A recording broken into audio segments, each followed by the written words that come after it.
Welcome to episode 3 of It's Character Building, the podcast. This week we have lovely local lad Aaron Kemp, who has actually just started his own blog called Men Don't Cry. So go and check it out. It's really lovely to see Aaron branching out into writing. It's something that he's never done before.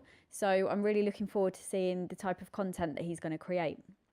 In this episode, we recorded it earlier in the year. It was very cold. We were sat huddled up in my spare room because it's probably the most soundproof area of the house.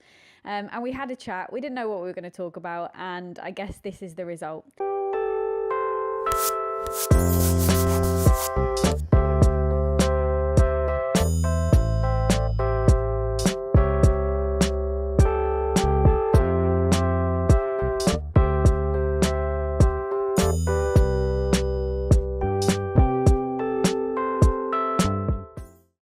So I guess we should talk about who you are and how we met.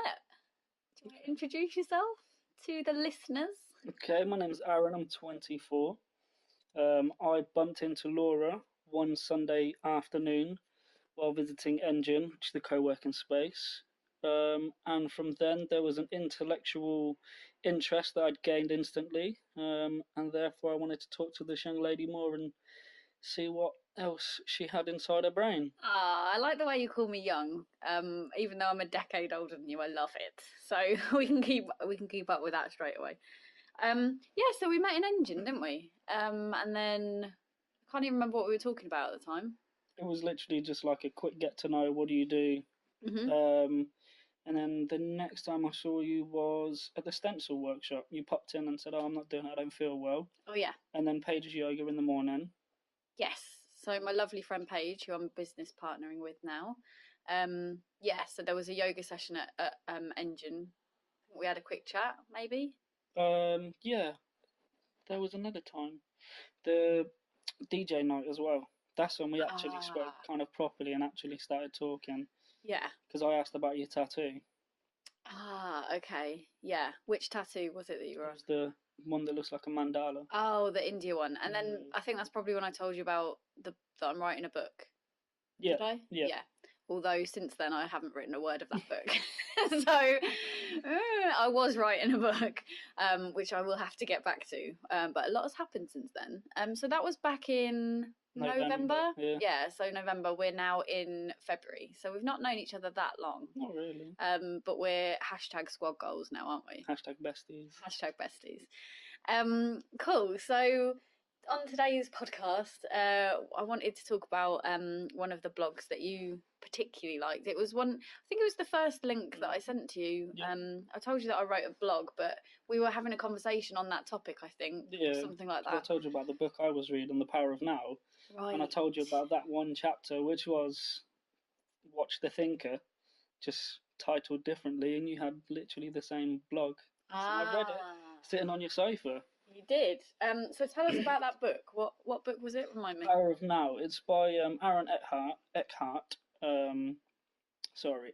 Toole, and it's a book just about how to be mindful of everything that you do. It's a self-development book that just makes you a lot more wise to what you're doing and how your energies within yourself affect who you are. And massively with Watch the Thinker, it just discusses how every thought that you have and whatever the process may be. So if you come across somebody who you don't like and you're automatically going, "Oh, I don't like that person," in your head, that is automatically what you start pushing outwardly, and you don't even realize it because you're just allowing your thoughts to take over everything else you do. So when them thoughts come about, it's like the point is to recognize them, not allow them to be you, but understand that they're there, not to reject them, not to accept them, but just go, "I appreciate I have that thought. Why do I have that thought?" And reflect on all of these situations. Okay, so because the blog post that we're talking about is the one Thinking About Thought, and it was the one that I wrote on the back of a difficult situation with one of my friends, and how she'd described me as a negative person, and that she didn't want to hang around with me because of that. which was obviously very upsetting. But that was the first time I kind of started thinking about, actually, are my thoughts me? Are they defining me and my reactions to things, or are they something that could be considered and then either accepted or rejected? And like, I'd never really thought about it up until that point. But like, how would you? So say, let's kind of put it into practice then. If you have a negative thought about something, how do you deal with that?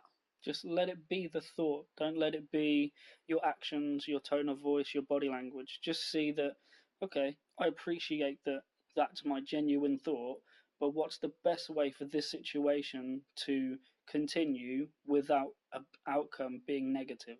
Although I have a certain view of this person, why would I allow that situation to be that? Because that's not going to work out for me or the other person. It's just going to end badly, or in a way I don't want it to, because it's almost in link to that emotional response idea. But that's easier said than done, isn't it? It is, yeah. But once you've actually like had that thought process and you've come across this way of thinking, within the first week of reading it and going, actually, that's really true, you will pick up on so much more about yourself because you're not allowing these thoughts to go further than a thought. You're not allowing them to become your energy for the day. You're not allowing that situation to get out of hand because someone said something and your response in your head was something you can't say because it's inappropriate or whatever. You're literally going, right, that's what I think, but how can we progress it? And allowing more natural and positive outcomes to become a thing. Obviously that will then eventually wear off, but once you've like found it, you are in control of what you think and then how that relates to what you put outwardly. What about when you're angry though? Because that's like my biggest problem. I think anger's like the easiest way to deal with anger is not talk. Because the moment you talk, you will, quotation from something I read earlier, you will give the best speech ever that you will always regret. Oh, where did you read that? On Instagram. It was just one of them quotation pictures. I was like, I like that. Yeah. I've got a perfect time to use it now. Yeah. Yeah, so anger is the worst emotion that you can deal with when it's like how you communicate, because the moment you're angry, rational thoughts disappear. There's no outcome that's going to be of good for you or them because you're not thinking logically. It can be the same if you're like upset to a certain degree. So if something has happened that's really impacted you, you're going to end up either looking for sympathy, and that can turn into all kinds of bad things. But with emotions, it's best sometimes to actually sit amongst yourself and think kind of strategically. It's the best word to use, there isn't a better word, and think how the situation, how you want it to unfold. So someone's pissed you off and you think, right, how do I let them know? And I went to a workshop by Laura and Paige, and we did a situation on communication. We did. And it's talking about being passive, aggressive, and the middle one, which was assertive. So within that, we looked at aid, which was how to discuss, give feedback to better the outcome, typically than your typical sandwich or shit burger. Yeah, I love that model. And it was myself and Paige. We've started the Happy You project here in Northampton, and we did a practice course with like all of our mates to see if it even worked. Because what the idea behind it is that it's yoga and meditation, which is what Paige does beautifully. And then we wanted to kind of amalgamate it with some kind of coaching or training to help people with tools in their life. So it was communication was the one that we practiced with. And there's a model called AID, which helps. Basically, the idea is that you give feedback in an appropriate way rather than your shit sandwich. So it's the action that the person's done, the impact that that's had, and then the do differently. So what would you want it to look like differently? So instead of saying to someone, "Oh, I think you're really great," blah blah blah, but there's something else that I don't really like, "But you're really great," which isn't very effective feedback, which is kind of what I would have like I don't know. I think I would have liked some feedback from that friend who said I was negative. With age, you give the feedback and you say, so the action. So, for example, let's say you'd annoyed me. You were always late whenever we meet up or whatever, which is completely not you. But so I would say, oh, do you know what, Aaron? On Thursday, when you were late, when we were meant to meet up at wherever, um, it annoys me because it makes me feel like I'm not a priority to you. So that's then you're describing the impact of that action. Um, because if you're late, then it makes me feel like I'm at the bottom of your priority list. And what I'd prefer to happen in future is that like we're just both on time, or if you are running late, just give me a ring. So what you've done is you've talked about the action that the individual presented, the impact that it had on you, and what the outcome the next time something like that would happen, what you would want it to look like so that it's different. Don't you think any positive feedback amongst that is useful? I think it just clouds it, because actually if you're having a conversation about something that has annoyed you or you find difficult, if you then just pepper it with niceness because you want to take the sting out of it or something, it kind of loses the whole point of why you're giving them some feedback in the first place. So I mean, it depends on the person, but like what I've found lately, and I've had to use this model quite a lot for certain situations at the moment, um, especially with things where people have upset me or done something that's been quite damaging to our friendship. But I've used it quite a lot, and it's actually worked out pretty well, because the idea behind it is that you're not just like going in and being angry and being like, you're a fucking arsehole or anything like that. As much as I've been tempted to say that lately, you shouldn't. And the idea is that you kind of have this conversation that is constructive, because all you're doing is you're telling the person that the action that you have like observed and how it's made you feel. And actually people can't really argue with that too much, because it's it's the opinion. So like where my friend who said I was negative, if she'd have said to me, Laura, I feel like you're really negative because X, Y, and Z, and this is how it makes me feel, then fair enough. And actually that would have done me some good, because then I would know how to modify my behaviour. And I feel like people don't give feedback enough to each other. And I don't know, I've just noticed with like relationships with people, I'm navigating quite a few new friendships. You're like a new friend. But around that time, I met lots of people who are now my friends, and trying to figure everyone out. And I just feel like if you want a meaningful and deep relationship with somebody, you have to be honest. Otherwise, you're not having the friendship that you want to have. And I just don't see the point. Do you know what I mean? Just gone off on one a bit there. Yeah. But tracking back a moment, when you were talking about how you give your response with the aid thing, so someone annoys you, and at that point in time, obviously, you react emotionally within yourself. Then you watch your thought. Then you think about your thoughts. And then you come back at it strategically. Yeah, I think that's it, isn't it? That's probably the key. It's like, and I think with giving feedback to people, it's almost better if it's not immediate. Of course. Like, and if you've had time to then reflect on it and think, actually, is this worth talking about? Is this something that is real, or is it just something I've kind of overreacted about, or maybe, you know, you're having a certain type of day or whatever. And then once you've kind of like drawn the emotion out, it's kind of diffusing. It doesn't need to be emotion within situations. Someone's annoyed you, but that's of the situation. They're not being emotional at you. They're just, however the situation has happened, that's the case. And even if they are emotional at you, it's best if you don't respond with emotion, because then it's just going to be an amalgamation of everyone's emotions. It's going to get worse.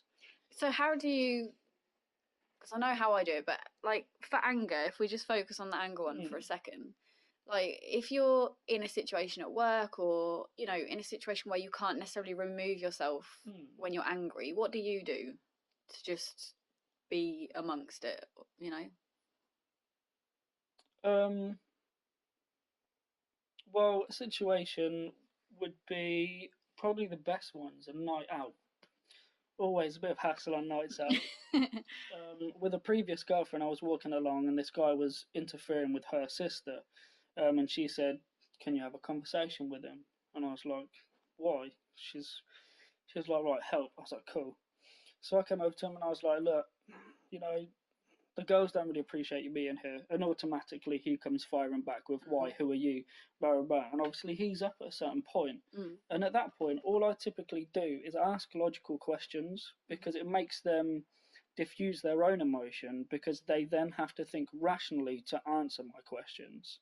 So when I was saying they don't want you here, he'd turn and I'd go, "Ask them then." And I was like, "Have you asked them?" And he'd go, "No, but they haven't said anything." I was like, "Would you like to ask them?" And then I'd look at them, and they didn't respond. And he turned around and he's like, "Why are you trying to put it on me?" And I was like, "I'm not putting anything on you. I'm asking you questions." And unfortunately, at the time, you can't come up with any answers. So I don't really understand why you're still standing here. And at that point, obviously, his emotions got quite heightened. He pulled his trousers up, looked like he wanted to swing at me.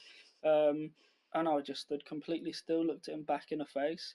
And then all of a sudden, I got a response of, "I really respect you, man.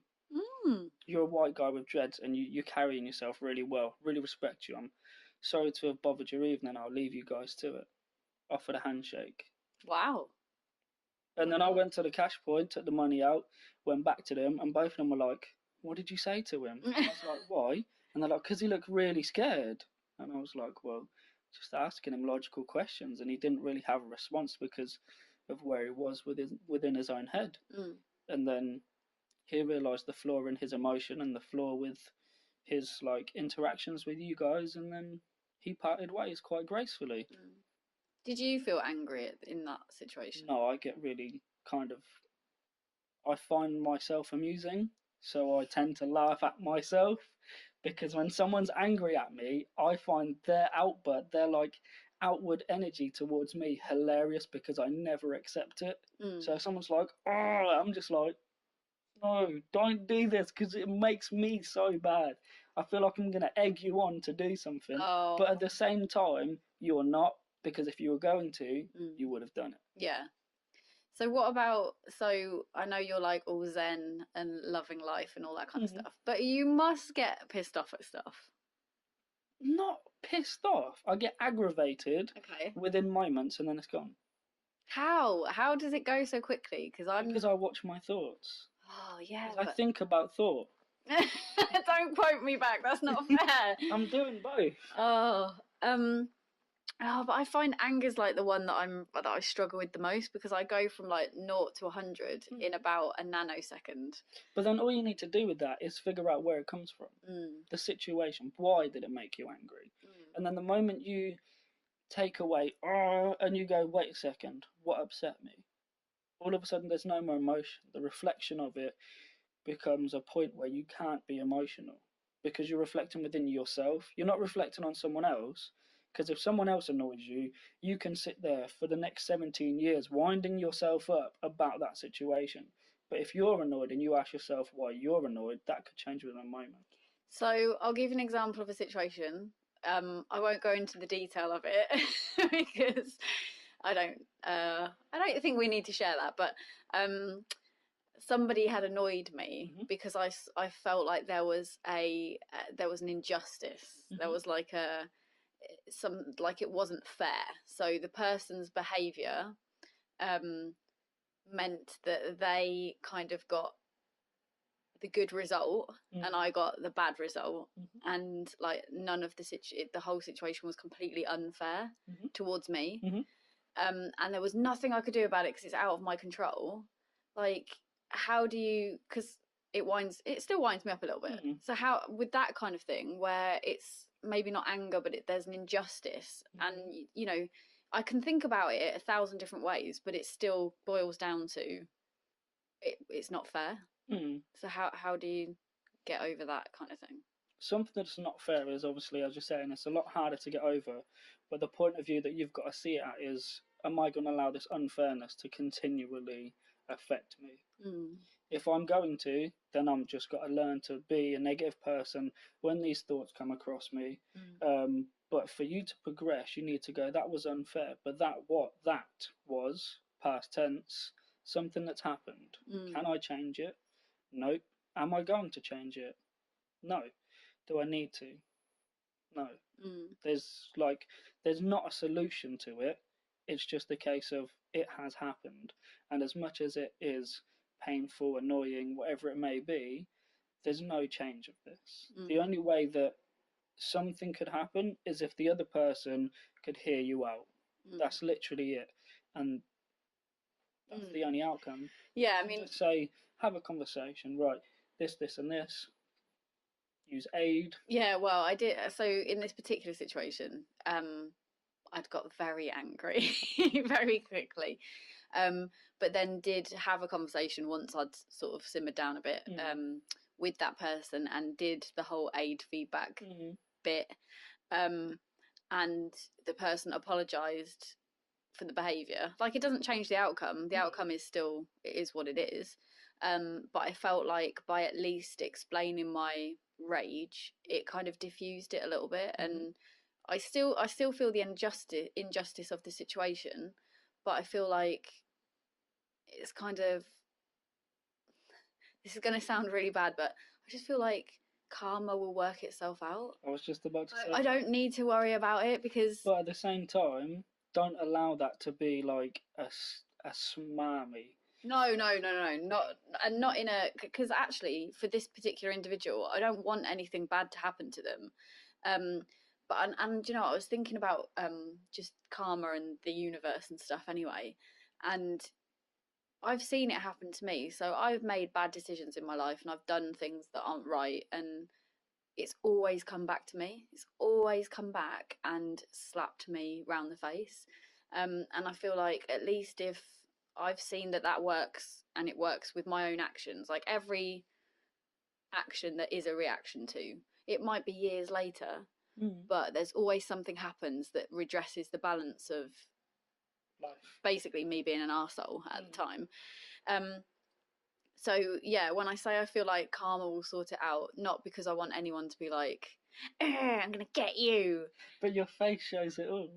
Because I'm kind of laughing. As soon as you start talking about karma's gonna come back, you start grinning. Because it's funny, not because I want anything bad to happen, and because you know what the situation is as well. It's quite funny. Anyway, no, I genuinely don't. But no, don't crack me off on a podcast. No, I'm joking. I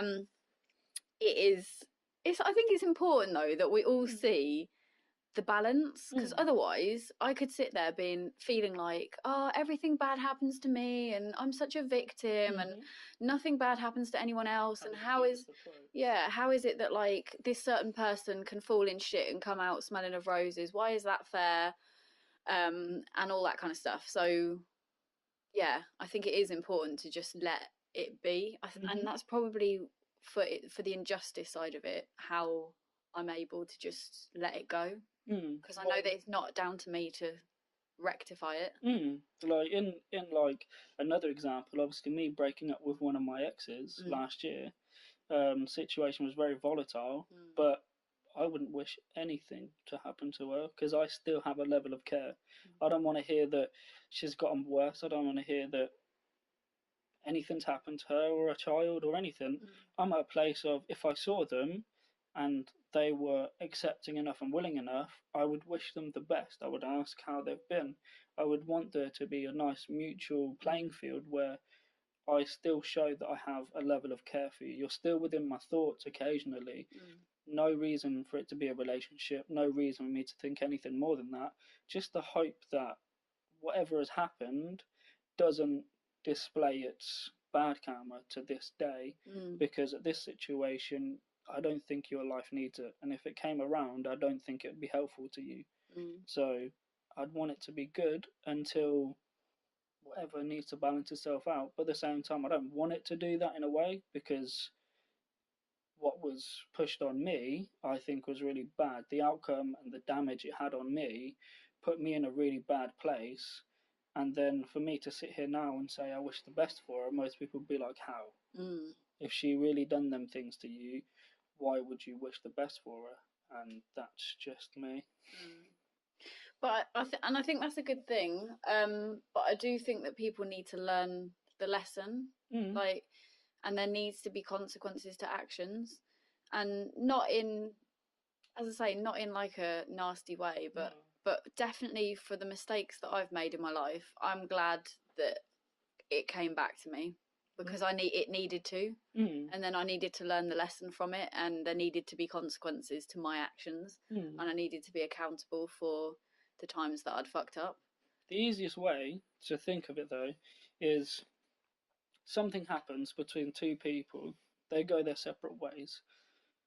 Let's say one person is as like-minded as us, and they go, I wish the best for them, I hope everything goes fine, and they continue doing what they do. They meet a new group of friends, they do some great things. The person who's sitting amongst the emotion, the hatred, whatever it may be, they have a set of eyes. They have access to the internet.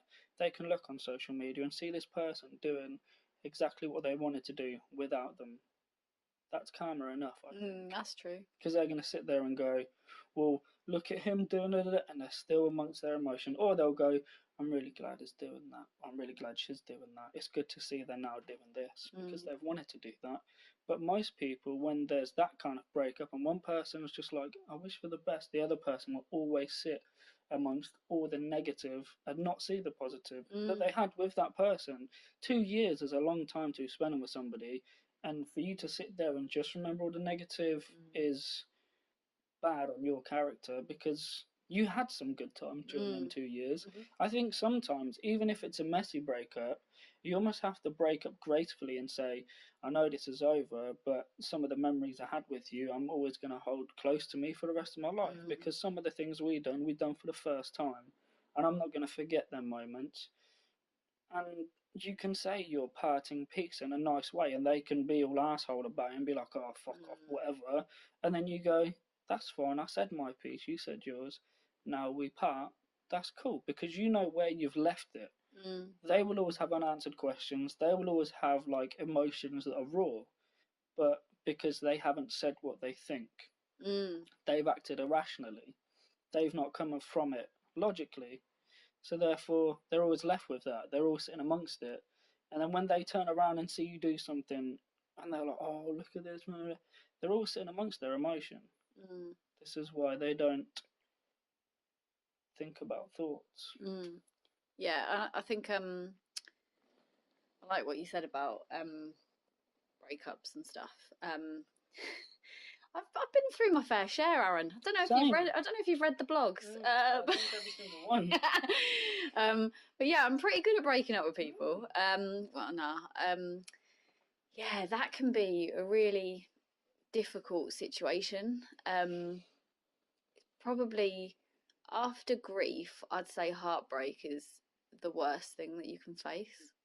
For me, anyway, it's like it's just awful. It's the weight of it. Oh God, it's just so shit. Especially if it's a breakup that you didn't want, which most of the time it is for me. Not wanting to sound like, victimish, but it does tend to happen, and it can be really just hardcore, can't it? Like, so moving on from the anger side of it, because there can be a lot of anger with a breakup, but moving on from the anger, what about like the unrequited love? So when you're still in love with somebody and you just can't get over it, what do you do with that? You come from an angle where you soften your approach to it within your own emotions. So if someone, obviously, if you're the one giving it to somebody, you then realize this person isn't giving me the same that I'm giving them. So instead of me kind of emphasizing that I'm doing this because of them and how they make me feel, I should be doing this because of me and how it makes me feel. And you'll notice that your want for their attention and the same back kind of declines, not in a bad way, but enough to put you in a better position mentally.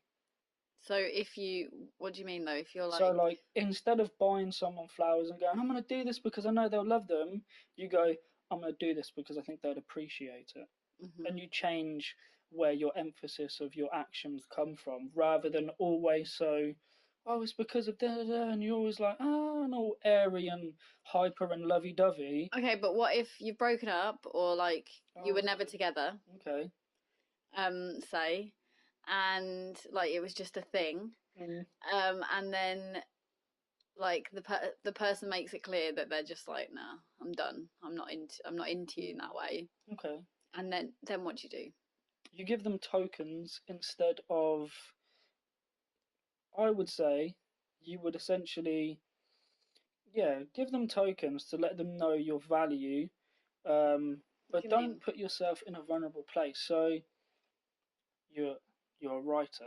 Mm-hmm. So what I would do is offer to do them a blog or something like that, where it's a case of you're doing something that they will benefit from because you're doing something in a favor, and just leave that to resonate for a while. Mm-hmm. Let them see the benefits of having you around.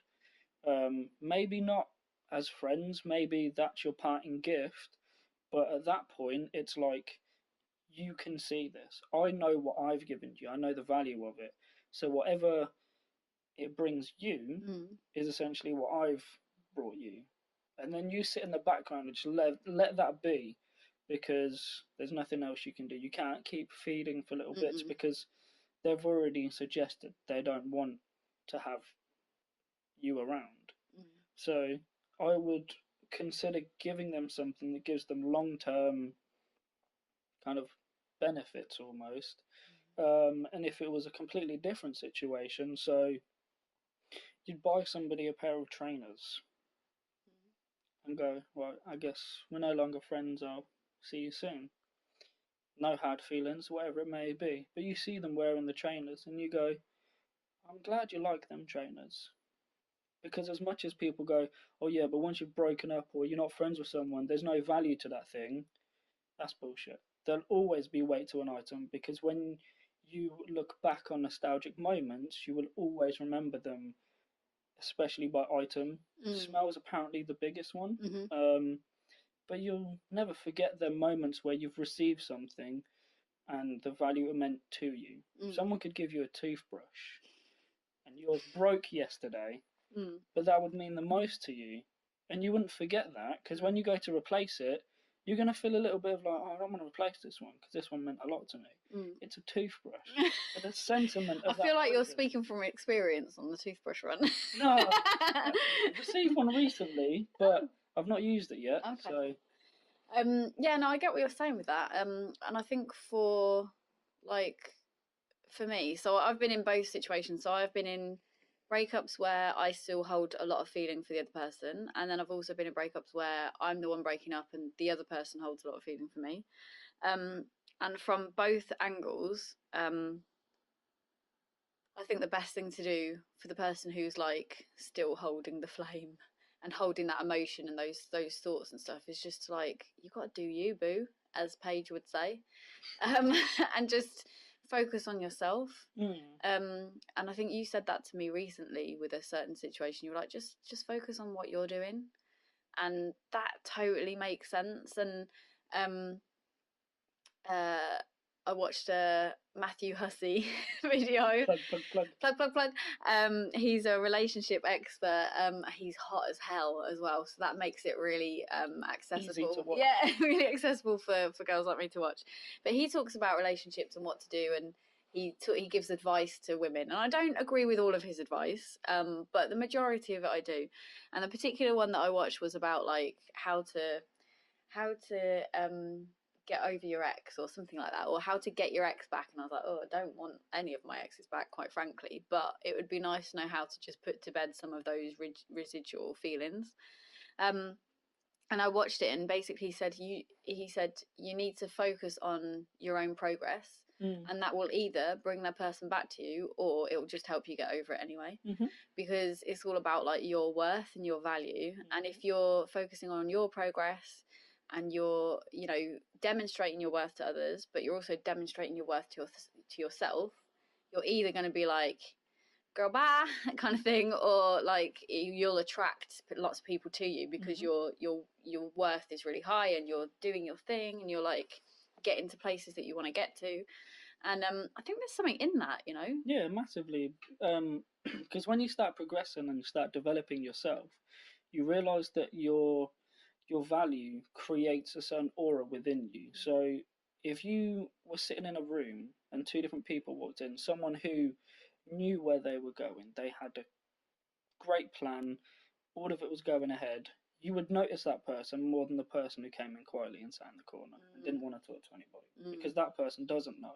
They don't know their value. That's what's sad about some situations. The person who walks in knowing their value, they almost, your eyes are drawn to them instantly because for some reason they seem a lot bigger. Their presence is there. I was watching a video once. It was just like an animated video with someone talking over it.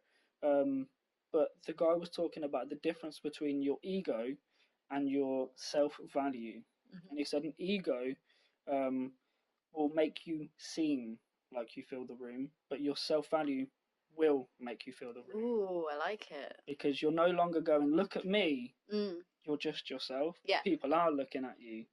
So that's like where this self-development thing puts you in a better mindset, because you'll realize, actually, instead of me acting like I'm valuable, if I am valuable, that's where the true magnetism for everybody else to come into my life comes from. Because you could be egotistic, that's fine. If that's what you do, people will come and talk to you, but they won't talk to you next week. Yes. Because they're not interested no more. Because it's just an ego. Because they see through the bullshit as well.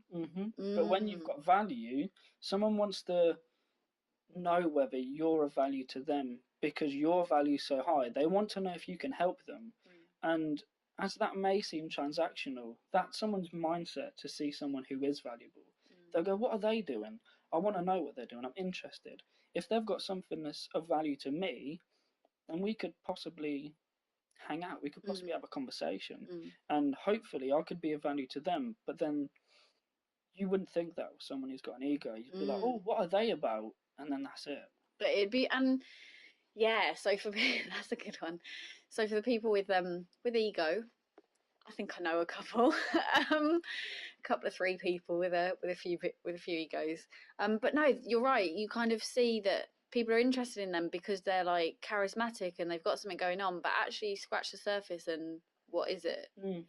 And I've a couple of other people that I know have recently really started getting their shit together. And all of a sudden, they're like so much more attractive to me. And not even just, not like in a way like, oh, I want to date you, but in a like, oh my God, there's something, you just seem more together. You seem like more confident. You're just, I want to be around you more. Like, and the thing is, if someone's busy, you want to see them more for some reason. Because, oh, I can't tonight because I'm doing this. Okay, when else are you free?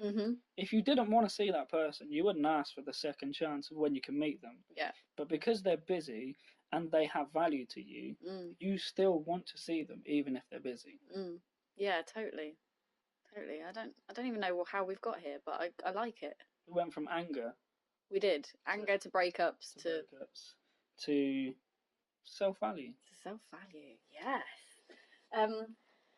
Yeah. And sorry, go on. And I think the journey of self-value is that it will never be perfected. You will always know, but it will never be perfected, because it comes in the same way that your mindset and how you develop yourself is never perfect.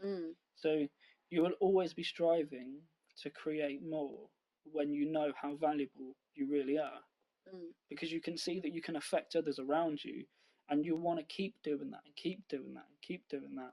And you'll affect more and more people. And being a writer puts you in the perfect place to do that. So do you value yourself, Aaron? Good question. I would probably say 70 to 80% value myself. Okay. How do you demonstrate that to other people? By making sure I'm about. I think hiding away because of something that's affected you makes you seem less valuable than just going to see that person and talking about it. Because you seem like you value them, then they value the fact you're honest. And that transaction will deepen a relationship a lot. So everyone still has their moments where they just want to be alone, and just deal with it however. Um, So you said that you're like 70 or 80% that you value yourself. So what would make it 90% or 100%? if I could do the things I want to do more often. Okay. So financially, there's some limitations on what I can do currently. Hmm. I think if I had the openness to do these things, I would value myself more. Okay. Give me an example. My martial arts thing. Oh yeah, let's talk about that. If I had a location now, I'd be free less because I'd be there training people. So you're currently a bicycle mechanic. Is that the correct term? Yeah. Which you're very good at and you like, but you would like to be doing some martial arts training. So what's your plan for your training and stuff? Well, I'd like to create a dojo ultimately, but obviously to begin with, it just has to be a location suitable. So what is a dojo? Sorry, I've known nothing about martial a arts. dojo is a martial arts hall, essentially. They can range in size, shape, whatever, have certain equipments in. But some people get it misunderstood that you can call a barn conversion with a boxing ring a dojo. Okay. A dojo brings on a certain aura, it's a certain feel. My dojo will be wooden panels along the walls with paper, so it looks very Japanese. It will have laminate flooring that will be then matted when needed. Um, it will have sliding doors, as Japan would, which would be up on top of platforms, so it will be raised. There will be steps into it. Typically, lighting isn't always through electricals. It's typically as natural lighted as possible. And within this dojo, you have certain codes of conduct and etiquettes to follow. Some of them might include uniform. Some of them are just cleanliness. Some of them are things like no profanities, no speaking I out wouldn't of do very good turn. there then. Well, you wouldn't be speaking because if you did, you get whacked with bamboo. So there'll be no effing and blinding from me when I go into your dojo. So at the minute, I'm just kind of hoping to find a location that is suitable that I would have quite a regular residency there. I don't want it to be a case of I'm hopping between a lot of places. That's why I think I'm stalling a little bit. Yeah, I get you. Because I'd rather it be I'm in one place. That's where I can really strike into. But while I'm kind of feeling out my own teaching, my own strategies I'm going to use, I don't mind hopping about. But then the next step to that is I want to find somewhere where I'm at consistently. There might be a possibility that there's somewhere in Wellingborough, but that is, of course, without impeding on what the dojo currently is doing. Good friends with the guy who runs it, but I haven't had that conversation yet. But I'll see how it goes. Obviously, there'd be financial gain for him, and then whatever else I'm trying to achieve. Very exciting. But from doing it from 6.5, it's kind of in my blood. I've done it for like 18 years now. That's like someone's been living that long, and that's how long I've been training. Yeah. And I might not be the master of a specific martial art anymore, but the interest of it is what fuels it more than anything. Somebody might still be able to pick up on, oh, but your jab has a little bit of technique that could be developed. That's wonderful. I want to hear that from anybody. I don't want to have to go to a class where I'm learning something to hear that. I want someone who knows nothing about martial arts to come and question me, because it opens the space for more development than if you're just talking to somebody who knows everything. Well, from the martial arts perspective, what kind of things could we learn about thought processes and stuff? Are there any like links and parallels? Massively. From doing it from 6.5, obviously, I would never underestimate myself against anybody. So anybody could stand in front of me, and I would analyze their structure on how to break them down before they've even thought that we're going to have a fight. Because, well, I don't street fight, I haven't had a street fight, just clear that up. But if someone did stand in front of me, I would find a weak spot within their body by looking at them, their shape, the way they stand, the way they move, before they even realise that throwing a punch is a bad idea. Because that's where my mindset's at. From being so trained on martial arts, I have almost Terminator-like things where I'll look at somebody and go, great, their legs are their weakness. So I know if that person encountered with me, I would just break their knee, and nothing's going to happen from that. Yeah. In whatever variant of way I wish to choose, because my brain is vast of all these kind of things. And obviously at that point of being really quick to analyse, really disciplined, it puts you in a mindset where you don't want to fight. And the fact that your response is, I don't want to fight, it automatically doesn't allow you to get angry and tempered. Because somebody could stand in front of me and say anything, and I'll go, that's great, that's awesome. Well done. Why does it make you not want to fight, though? Because the outcome is not. Because you know you could win? It's not that. That's obviously just my own mindset, but the actual rational thought is the outcome isn't going to be good for either one of us. Yeah. Obviously, without doubting myself, I will always go, they're going to get fucked up. And why is that a resolution? Yeah. That's not really viable. You're angry because I bumped into you, you spilt your drink on yourself, and now you want to throw a punch at me and you're going to miss some teeth out because you're going to get hit as well. And you're going to wake up in the morning and go, I'm missing my front teeth, all because someone bumped into me. And I thought I could have him, and I couldn't. Is that really a thought anyone wants to be waking up with?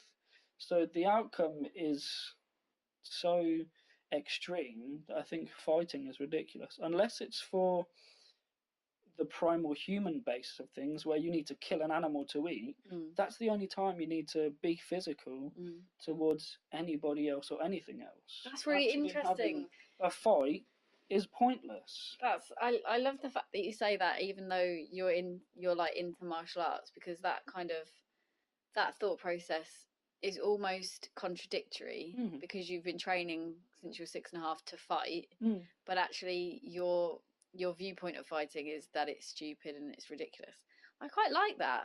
I like that in a way, because then I guess the discipline that you're getting is that you're training, and it's almost like an art form rather than a. That's what I want to offer to everybody else. I'm not, in my contract, it states if you have a fight outside of here, you will have a month away from training with me. And if that persists, you will not train with me. I don't want my name associated with someone who has street fights, because that will bring me bad reputation. But following what you were saying about the mindset of things, there's a quote by a master from somewhere. A student goes up to his master and says, you talk about Zen, peace, and to be disciplined, yet you teach me to fight. How does that make sense? So his reply was, would you rather be a gardener in a war or a warrior in a garden? Ooh. Yeah, I like that. Yeah, that's a good one.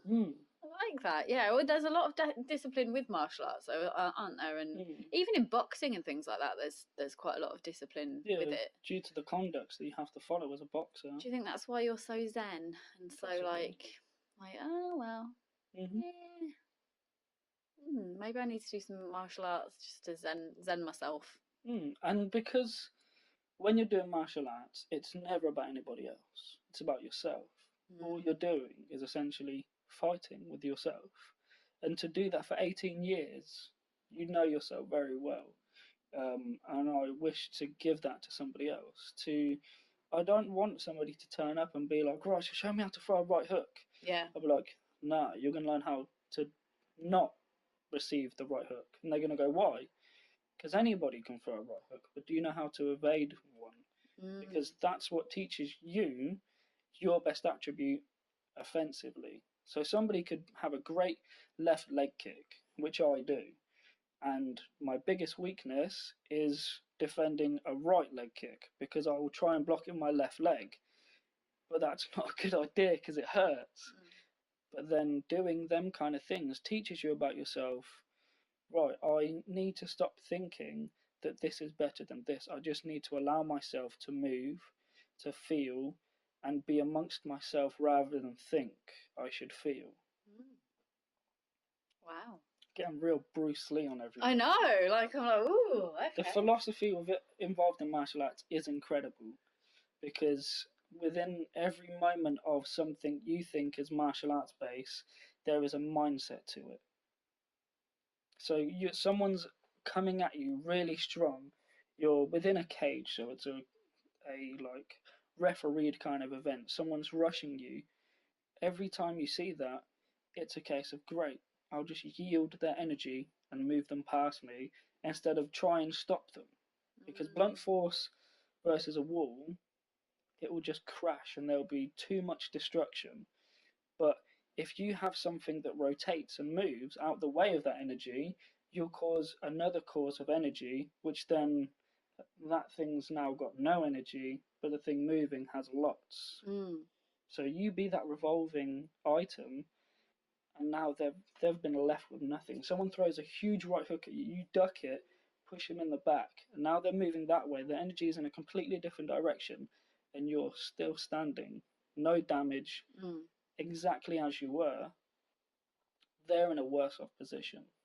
I feel like the Karate Kid right now. Have you seen that film? I have. Okay, I was just checking, just making sure it wasn't like. But the original your ones. time.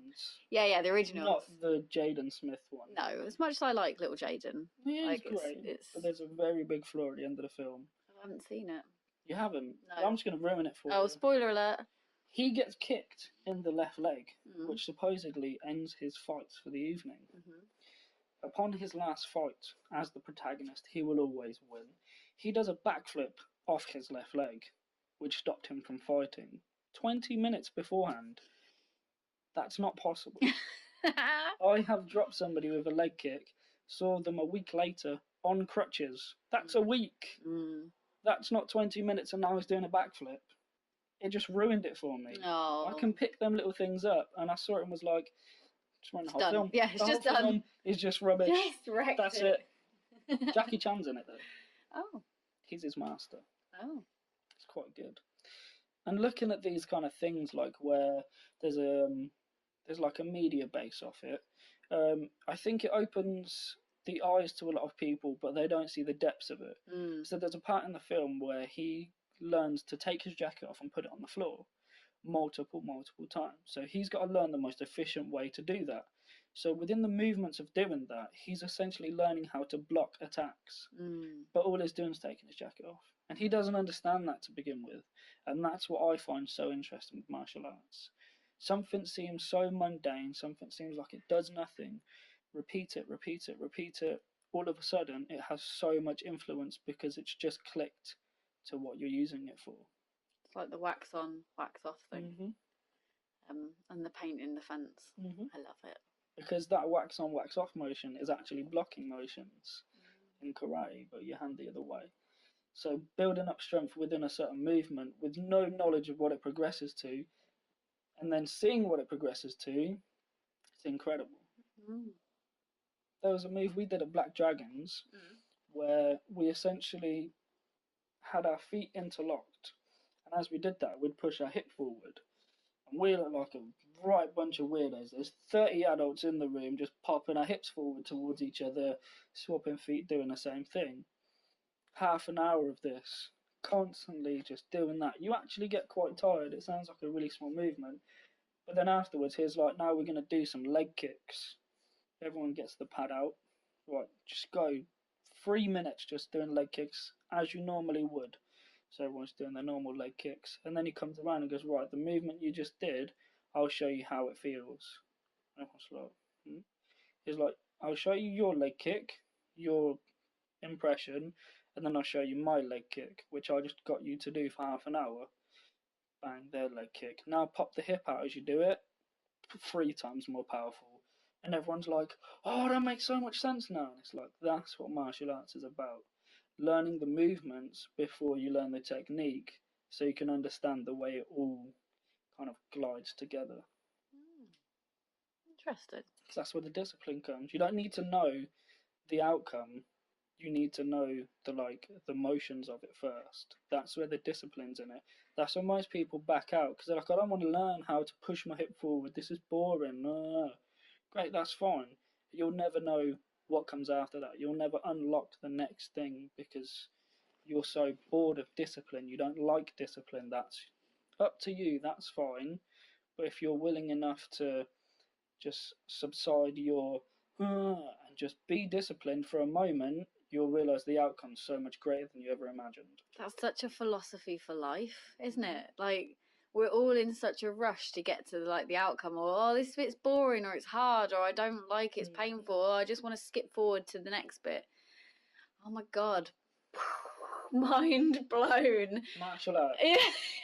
Martial arts is life, basically. It really is. Oh my god. Teaches you life. That's why in whatever century it was, the thing that ruled Japan was samurais and shoguns because their martial arts disciplines is what caused their communities to be so strong. Great stuff. I wish I lived then. I still wish I had my dreadlocks as well. White guy in Japan with dreadlocks. Come at me. I would have loved it.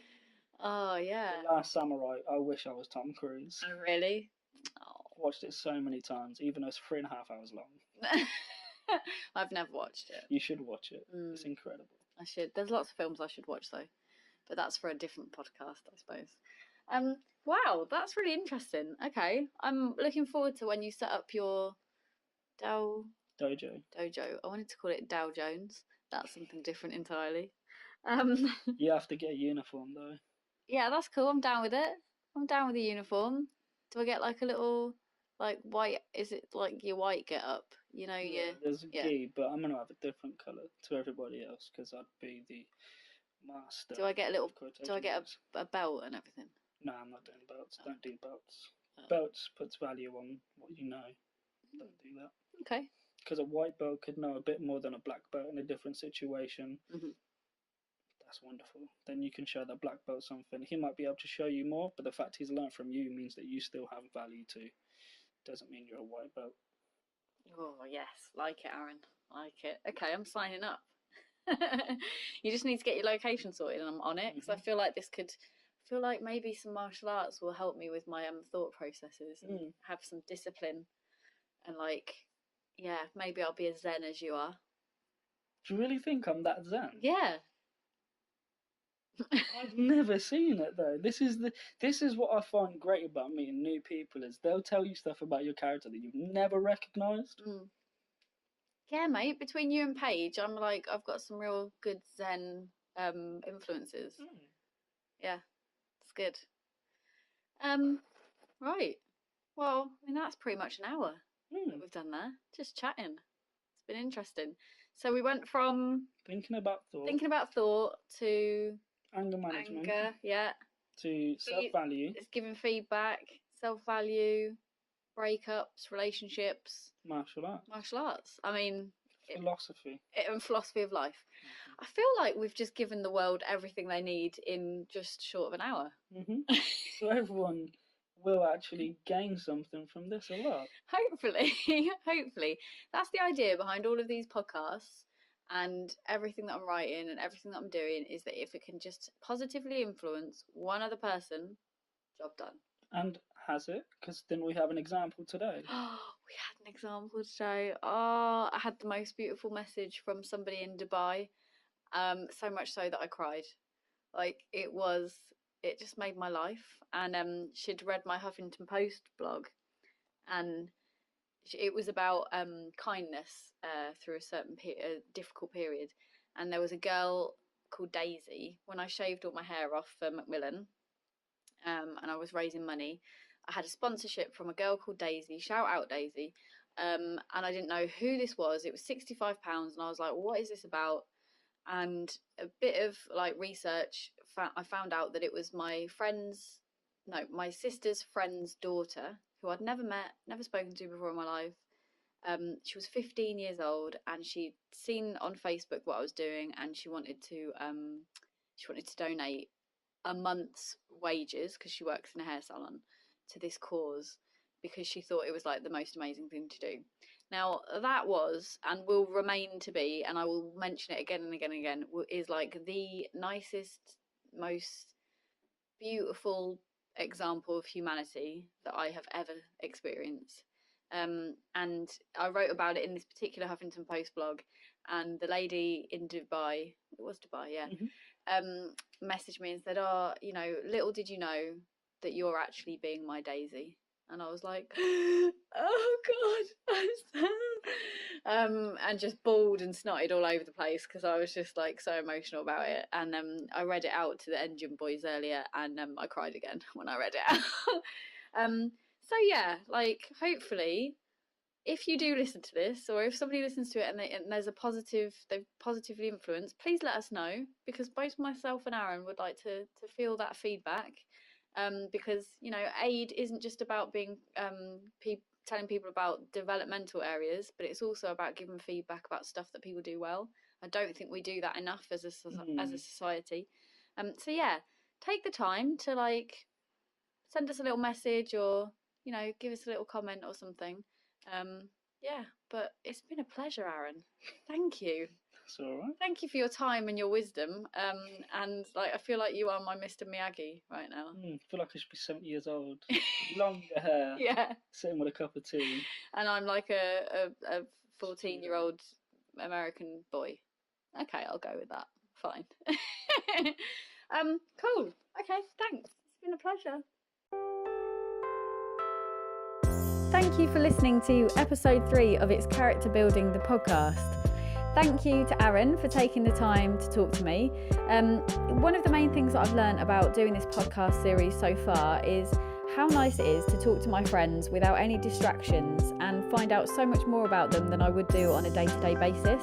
So yeah, if there's one thing that I could pass on to you all, it's have a conversation, but put your phones away. You never know where it might end up. If you like this episode, please like, share, subscribe, do all the normal stuff. It'd be really great to share it with as many people as possible, and if people enjoy it and actually give a shit, then I might even do a series 2, so who knows.